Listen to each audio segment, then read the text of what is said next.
સુરતના રાંદેર વિસ્તારમાં 20 વર્ષની વિદ્યાર્થીની નિકિતા પરમારે આપઘાત કર્યો છે। બીકોમના છેલ્લા વર્ષમાં અભ્યાસ કરતી નિકિતાએ પરિણામમાં એટીકેટી આવતા ઘણા સમયથી હતાશ હતી। પરિવારજનો કહે છે કે પરિણામ બાદ તેનું વર્તન બદલાઈ ગયું હતું અને તાજેતરમાં તેણે ચિંતા અને નિરાશામાં આ પગલું ભર્યું હોવાનું અનુમાન છે। પોલીસને સ્યુસાઇડ નોટ તો નથી મળી, પરંતુ સમગ્ર મામલે વધુ તપાસ હાથ ધરી છે। શહેરના રાંદેર વિસ્તારમાં 20 વર્ષની યુવતીના આપઘાતની ઘટના સામે આવતા લોકોમાં શોકનું મોજું ફેલાયું છે।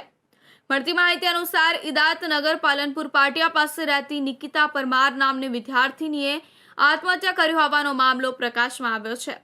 નિકિતા મહારાજ કૃષ્ણકુમાર કોલેજમાં બીકોમના છેલ્લા વર્ષમાં અભ્યાસ કરતી હતી। પરિવારજનોએ આપેલી પ્રાથમિક માહિતી મુજબ નિકિતાનું થોડા સમય પહેલા પરીક્ષા પરિણામ આવ્યું હતું, જેમાં કેટલાક વિષયોમાં એટીકેટી આવી હતી।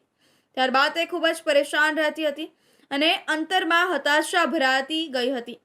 પોલીસ તપાસના પ્રારંભિક તારણો દર્શાવે છે કે વિદ્યાર્થીઓ પર વધતો અભ્યાસ દબાણ અને પરિણામની અસફળતા તેને આત્મઘાત તરફ દોરી ગઈ।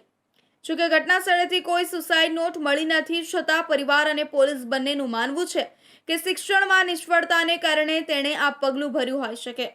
હકીકતમાં રાજ્યભરમાં વિદ્યાર્થીઓમાં વધતી આત્મહત્યાની ઘટનાઓ સમાજ માટે ગંભીર ચિંતાનું કારણ બની રહી છે। માનસિક આરોગ્ય અને પ્રેશરની સમસ્યાઓને ઓળખી તેનું યોગ્ય સમયે નિદાન આપવાની જરૂરિયાત આજે અત્યંત મહત્વપૂર્ણ બની છે। રાંદેર પોલીસ દ્વારા ઘટનાની વિગતે તપાસ હાથ ધરવામાં આવી રહી છે।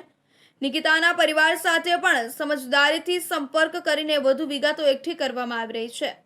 વિદ્યાર્થીઓ માટે આજે જેમ અભ્યાસ મહત્વનો છે, તેમજ માનસિક આરામ અને માનસિક મજબૂતી પણ જરૂરી બની ગઈ છે। સમાજ તરીકે આપણે જો આ પ્રકારની દુઃખદ ઘટનાઓને રોકવી હોય તો માતા પિતા, શિક્ષકો અને મિત્રો માટે ફરજિયાત બની જાય છે કે તેઓ યોગ્ય સમયે વિદ્યાર્થીઓની લાગણી સમજવાની અને તેમને ટેકો આપવા તૈયારી રાખે।